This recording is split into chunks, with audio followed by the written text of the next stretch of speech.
Alors bonjour à toutes et tous, aujourd'hui je vais vous présenter mon ami, mon frère d'armes David Tintillet, donc une grande histoire entre nous.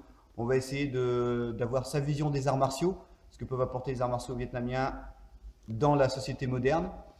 Et ça me fait déjà plaisir que tu sois là et puis que tu acceptes cette proposition. Avec plaisir. Voilà. Avec plaisir. Donc l'enfant terrible du Viet Vo Dao. Vous allez voir qu'il a acquis pas mal de sagesse et puis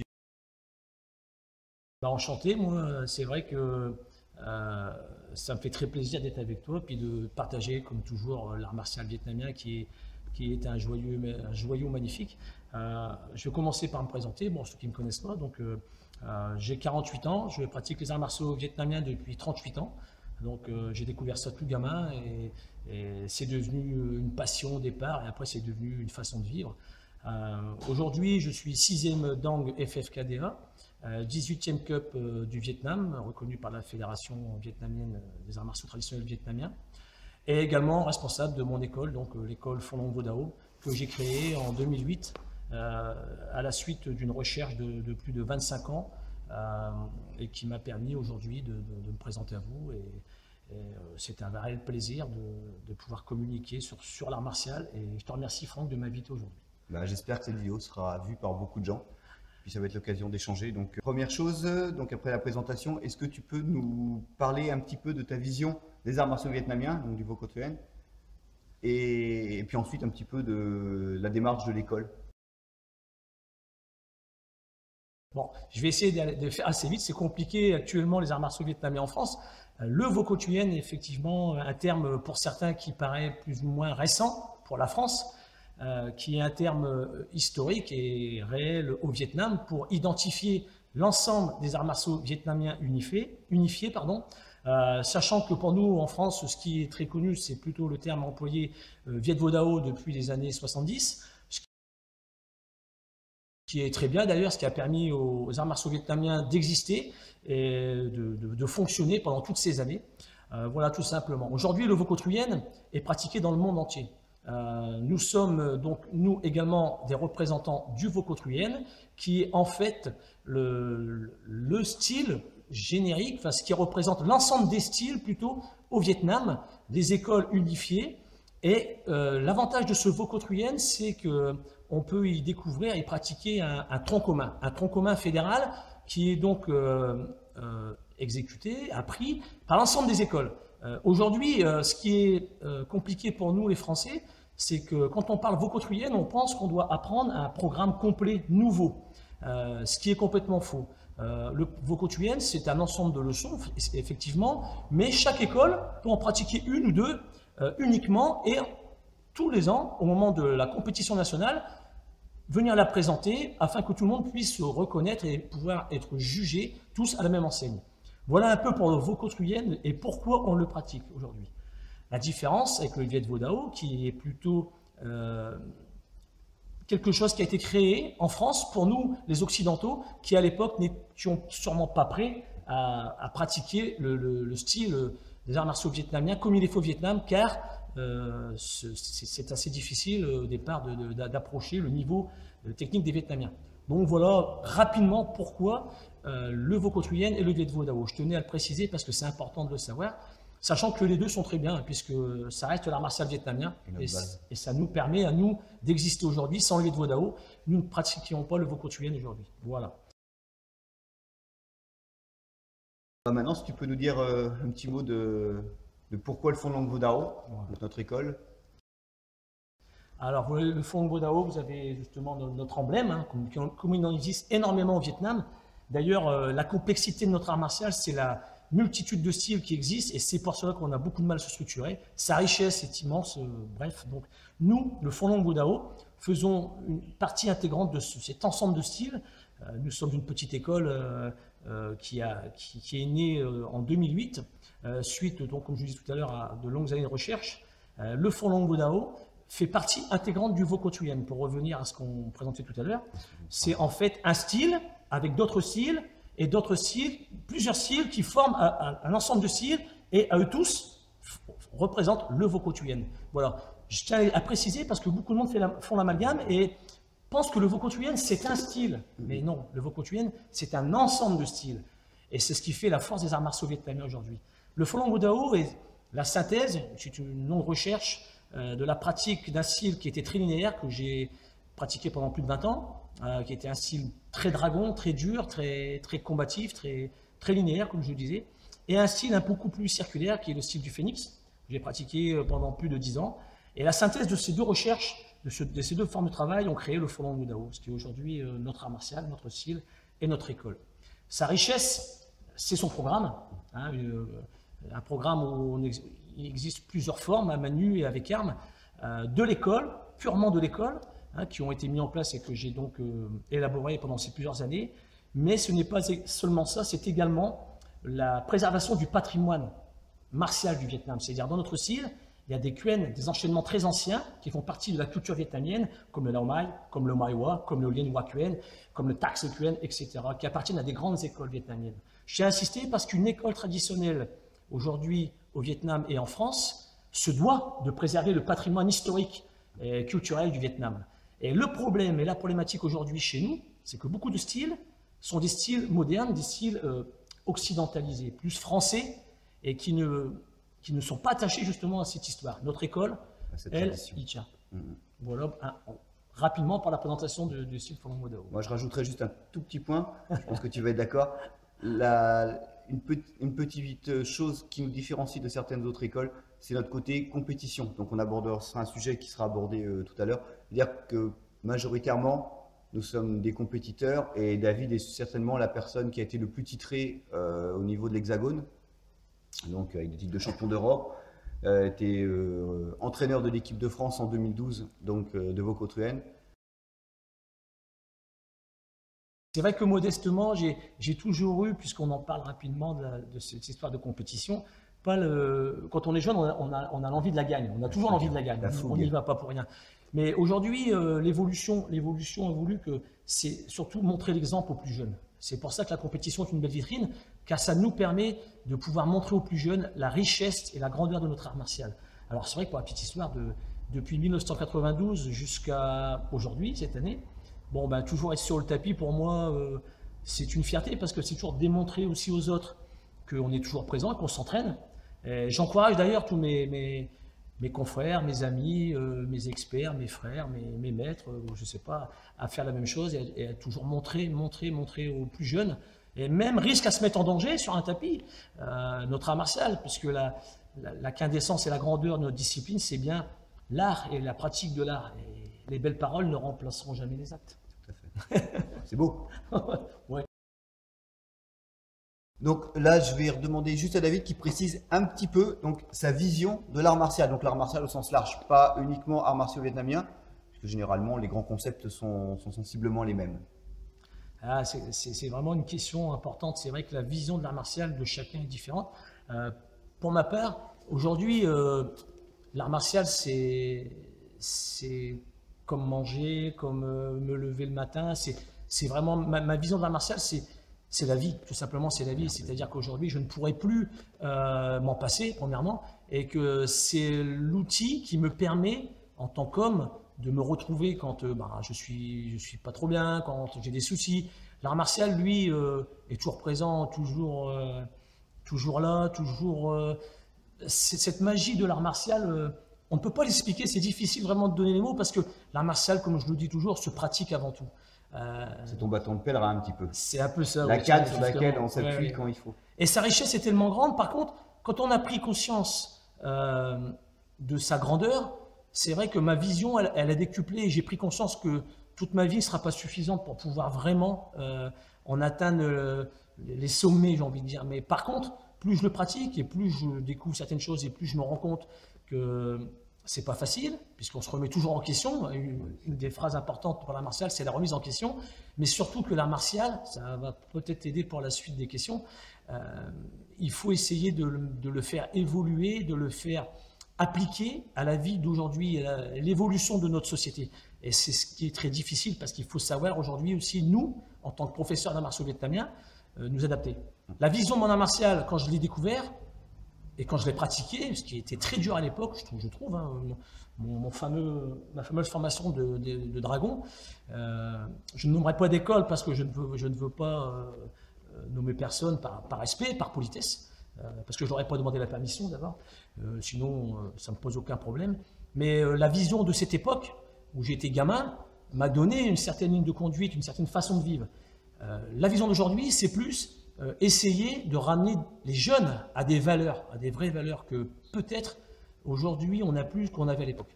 Donc valeurs qui se perdent pour toi dans la société. Aujourd'hui, oui. Oui, je pense que notre société, un exemple simple, aujourd'hui la première chose que je réapprends aux enfants, aux jeunes, c'est à saluer, c'est à dire bonjour. Et je m'aperçois que certains gamins ne disent pas bonjour, ne disent pas au revoir, n'ont peut-être pas appris à le faire. Hein, voilà, c'est des petites valeurs simples et c'est vrai que notre art est grand parce que la première chose qu'on apprend, c'est quand même le respect, c'est à saluer. Bon, il est vrai que ce qu'on fait sur un tapis ou dans une salle d'entraînement, dans un Wozong, il est parfois difficile de le faire à l'extérieur. Notre société est tellement absorbante, la société moderne est tellement prenante. Chaque chose que l'on fait dans la vie de tous les jours nous est imposée. Hein. Pour se garer, il faut payer. Pour aller aux toilettes, il faut payer. Pour se déplacer, bon, bref, tout est compliqué. Il est vrai que l'association des deux, dans nos sociétés modernes, c'est difficile. Enfin, pour moi, c'est difficile. Je pense que je ne suis pas le même homme à l'extérieur, dans la vie de tous les jours, que je le suis dans mon art martial. Je confirme. Et c'est mon objectif, peut-être quand je serai un peu plus sage et plus âgé, d'atteindre cette paix, on va la dire comme ça, Ouais, cette sagesse. Donc on va enchaîner avec, donc nous vivons dans une société de consommation, donc on la qualifiera facilement de speed, comme tu l'as dit. Oui. C'est une société de l'instant, c'est-à-dire que plutôt que d'aller dans un club avec un professeur qui est diplômé ou pas, mais qui a une passion, on va plutôt aller sur YouTube. Et d'ailleurs, c'est pour ça qu'on se rencontre aujourd'hui.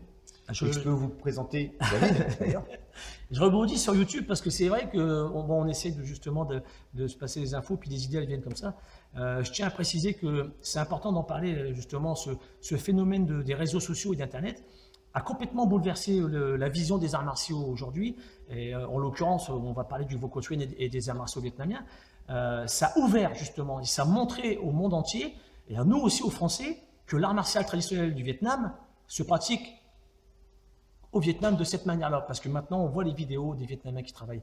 Et les réseaux sociaux, c'est bien, mais attention, parce que le fait que tous les enchaînements, on peut voir beaucoup de formes, beaucoup de techniques, et les gens maintenant pensent et se focalisent sur les réseaux sociaux et commencent à apprendre. On a des petits youtubeurs pratiquants du Wokotsuan hein, qui ne s'entraînent pas vraiment dans une salle. Donc ça peut être dangereux. Rien ne remplace l'enseignement, c'est comme à l'école. Exactement. Alors je tiens à préciser qu'aujourd'hui, notre discipline a quand même évolué. Il y a une époque où on ne pouvait pas passer des diplômes officiels, avoir des formations d'État ou des diplômes d'instructeurs fédéraux. On ne pouvait pas faire de la préparation physique comme tu le fais aujourd'hui, Franck, par le biais de tes différentes vidéos.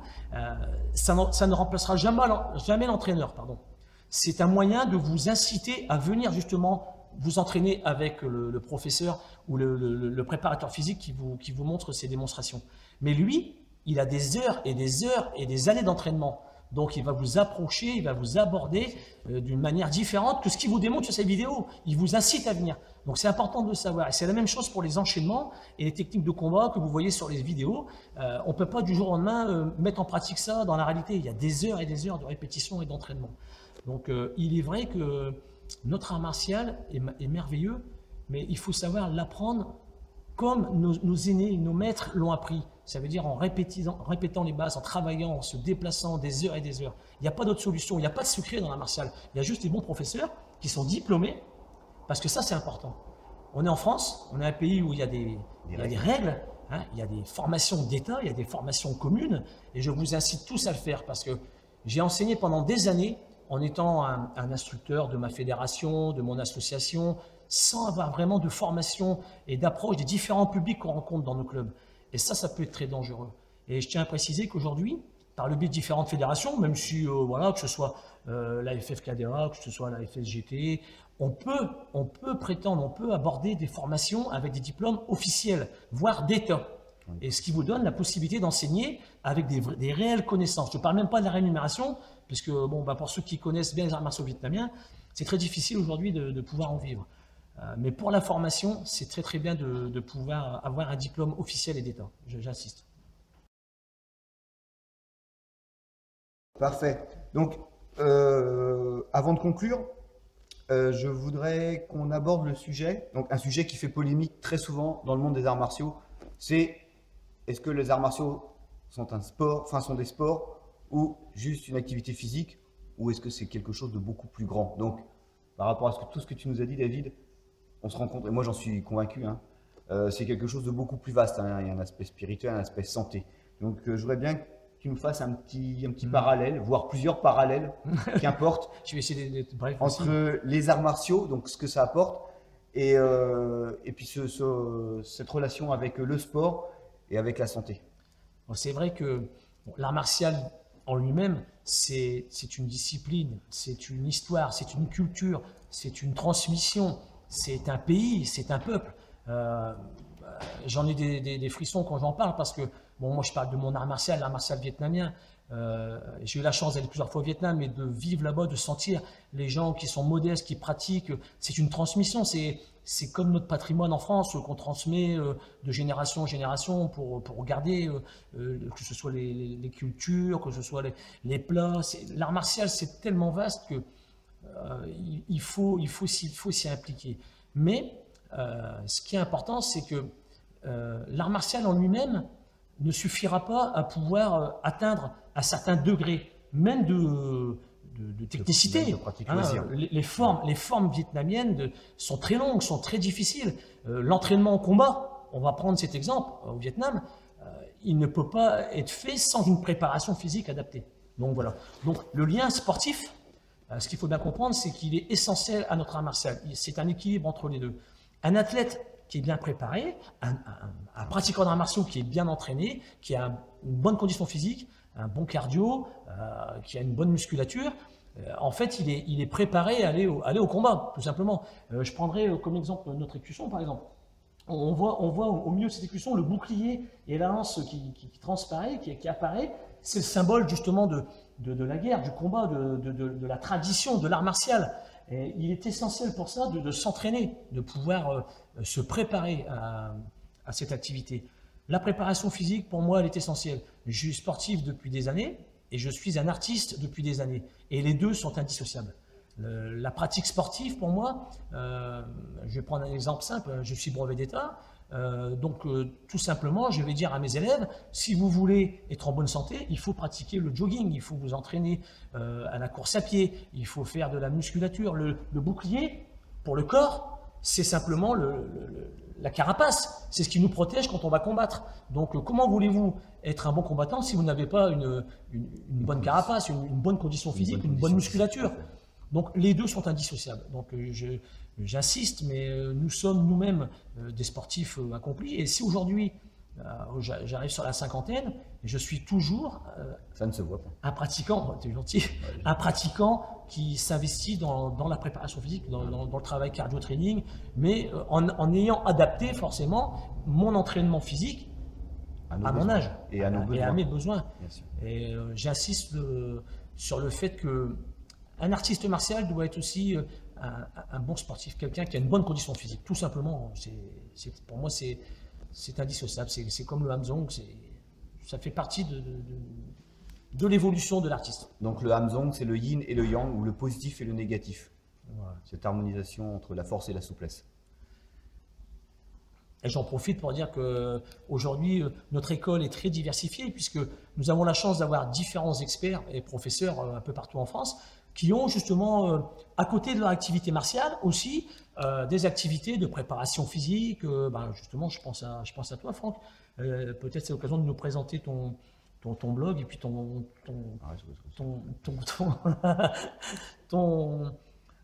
ce que tu fais au niveau de la préparation physique. Ça pourrait être sympa et je pense que c'est important, c'est indissociable. Donc après, moi, vous me connaissez, hein, je vais vous mettre la vidéo en lien, ici ou là, je ne sais pas exactement où elle sera. Donc la vidéo qui présente mes activités, et puis Juste une petite chose, c'est pas moi le sujet aujourd'hui, c'est toi. Tu n'arriveras pas à me faire dérailler. La pratique de l'art martial, donc pour rebondir sur ce que tu disais tout à l'heure, et peut-être pour préciser un peu les choses, c'est la pratique d'une vie. Donc David a commencé à 10 ans, presque 50 ans, et il pratique toujours. Donc il y a forcément une évolution. Ouais. Donc dans cette pratique, effectivement, quand on est fougueux, quand on est jeune, on a besoin de faire du combat, on a besoin, mais même sur l'aspect technique, sans préparation physique, évidemment, il y aura des blessures. C'est ce qu'on dit, de toute façon, tout sportif, sur un long terme, aura des blessures. Maintenant, l'important, c'est de penser à minimiser les choses en se préparant au mieux. Un moteur sans huile, c'est un moteur qui va casser. Ouais, tout à fait. Donc des articulations mal lubrifiées, c'est forcément des blessures. Un échauffement bâclé, c'est forcément des blessures. Ouais. Et l'avantage des arts martiaux, là je te repasse la parole, c'est peut-être d'avoir ce que j'appelle un troisième cycle, Tout à fait. peut-être un peu plus loin, c'est-à-dire avec le travail énergétique, le travail respiratoire. Alors, c'est vrai que c'est bien, bon voilà, la transition, elle se fait naturellement. L'art martial évolue avec la société, j'ai dit tout à l'heure, donc il faut s'adapter. On s'adapte au public qu'on rencontre, mais par contre, nous, en tant que pratiquants, avec toutes ces années d'entraînement, il est certain que notre art martial évolue, et c'est ce que j'appelle la mutation. On évolue, on change, notre esprit change, et notre travail change. Et au fur et à mesure des années, ce qui nous permet de pouvoir continuer à pratiquer correctement notre art, c'est ce fameux travail respiratoire. Alors, attention, on ne va pas développer le sujet aujourd'hui. C'est un sujet très vaste, c'est un sujet compliqué, ça peut être un sujet dangereux.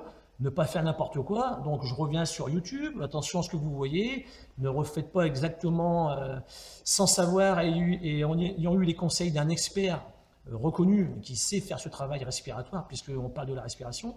Voilà. Par contre, ce qu'il faut comprendre, c'est que en vieillissant, on se fatigue plus vite, forcément. Donc, l'entraînement physique, il est important, mais il ne suffira pas à pouvoir perdurer et continuer longtemps à être, j'ai envie de dire, explosif et dynamique. Ce fameux travail respiratoire et entre guillemets ventral, énergétique, que j'appelle moi aussi maintenant de régénérescence, parce que après des entraînements très durs, par exemple, si vous pratiquez de bons exercices respiratoires, sans rentrer dans le détail, vous allez régénérer votre capital énergétique, vos batteries, et ça vous permet de repartir le lendemain pratiquement comme si on n'avait rien fait la veille. Bon, il y aura toujours les petites douleurs physiques, etc. Mais au niveau de l'énergie vitale, de la santé, vous serez en pleine forme, quoi. Donc, il est essentiel, au fur et à mesure des années, d'évoluer avec notre art martial. Et la personne qui continue à pratiquer toute sa vie, donc, à contrario, l'art martial comme un sport, ne peut pas, à un moment donné, continuer très longtemps, puisque les années passent, notre corps s'use, se fatigue, et le seul moyen de pouvoir pallier à cela, c'est ce fameux travail de respiration, d'accompagnement. Et pour préciser, pour finir, il faut savoir, c'est que les pratiques externes et physiques intenses, après la cinquantaine, c'est très mauvais pour la santé. L'art martial, après la cinquantaine, change encore. On pratique différemment. On fait attention à son cardio, on fait attention à ne pas dépasser, à ne pas rentrer dans le rouge. On y rentre, mais moins souvent. Vous voyez, voilà, l'évolution se fait positivement avec le temps et avec les années qui passent. Il faut savoir s'adapter, il faut savoir comprendre et toujours apprendre. Je crois que c'est le maître mot, apprendre. Apprendre et savoir se remettre en question. Ah bah voilà, la remise en question. On en parlait encore tout à l'heure lors de l'entraînement. Voilà, l'entraînement qu'on a fait juste avant, qui était assez sympathique d'ailleurs. Bon, bah voilà, je pense qu'on a déjà bien dégrossi. Donc pour les gens qui connaissaient pas beaucoup les arts martiaux, je pense qu'on a dégrossi. Donc forcément avec notre vision des arts martiaux vietnamiens, avec notre approche, avec une pratique quand même qui est longue. Moi je suis à peu près 35 ans et donc David est à 40. Il faut essayer d'atteindre, comme disait un grand maître, hein, il faut essayer d'atteindre la ligne d'horizon. Bon, ben... Voilà, même si on sait qu'on n'atteindra jamais. La perfection n'est pas dans ce monde. Et donc je vais te donner le mot de la fin si tu veux, David. C'est toujours gênant, on a l'impression qu'on a oublié plein de choses, mais je te remercie de cette interview parce que bon, j'ai pas trop l'habitude, je suis plutôt quelqu'un qui s'exprime sur un tapis, parce que quand je dis les choses, généralement, c'est pas toujours bien interprété, mais bon, c'est mon caractère, même si je le pense pas. L'enfant terrible du Vietnam. Oui, bah, c'est vrai que ça m'a coûté des déboires. Et puis bon, je profite de cette vidéo aussi pour dire que j'ai toujours apprécié, adoré les gens que j'ai rencontrés dans les arts martiaux vietnamiens. en particulier ceux qui m'ont formé pendant des années. Hein. Je pense que je n'aurais pas le niveau d'aujourd'hui avec, avec la prétention de rien, sans ces maîtres, ces personnes hein, dont on fait partie. Juste pour conclure, la magie d'un art, c'est ça, c'est d'avoir pratiqué sur un tapis, donc pratiqué beaucoup, et d'avoir rencontré des gens, on ne se connaissait pas, et puis d'avoir pratiqué ensemble, échangé, pas du tout la même façon de voir au départ, hein, la même façon de faire surtout, et puis à un moment donné, se revoir un jour, parler, échanger, et puis on s'aperçoit qu'en fait, on se ressemble, et pratiquer beaucoup, ça permet de rencontrer des gens comme Franck, et jusqu'à un moment donné, ben, à se retrouver aujourd'hui à s'entraîner régulièrement ensemble et à échanger nos connaissances, notre art martial, notre façon de voir la vie, rencontrer nos enfants, vivre, manger, passer des bons moments. Voilà. L'art martial, c'est ça, c'est la magie de ces moments-là. Ma fierté aujourd'hui, pour conclure, c'est j'ai eu la chance vendredi de pouvoir récompenser un ami qui pratique lui depuis près de 50 ans les arts martiaux vietnamiens. Et ça, c'est la chance de pratiquer avec des gens pendant tant d'années. Bon, il est vrai que des gens viennent, des gens partent, mais il reste toujours quelque chose de ces rencontres.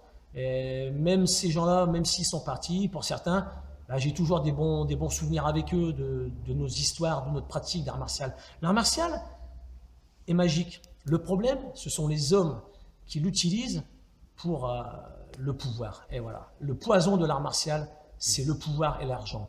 Le poison du Vaucautrienne, pour conclure cette interview aujourd'hui, c'est la politique qui le mène et c'est l'argent, tout simplement.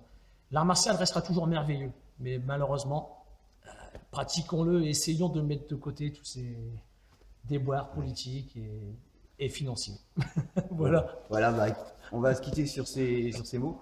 Donc pratiquons longtemps, intelligemment et tous ensemble. C'est bien, ensemble. C'est superbe. Ouais, ouais. Une idée d'unité. Ah, David, merci. Merci Franck. Merci à vous. C'est super. Donc c'était la première vidéo. Il y en aura d'autres.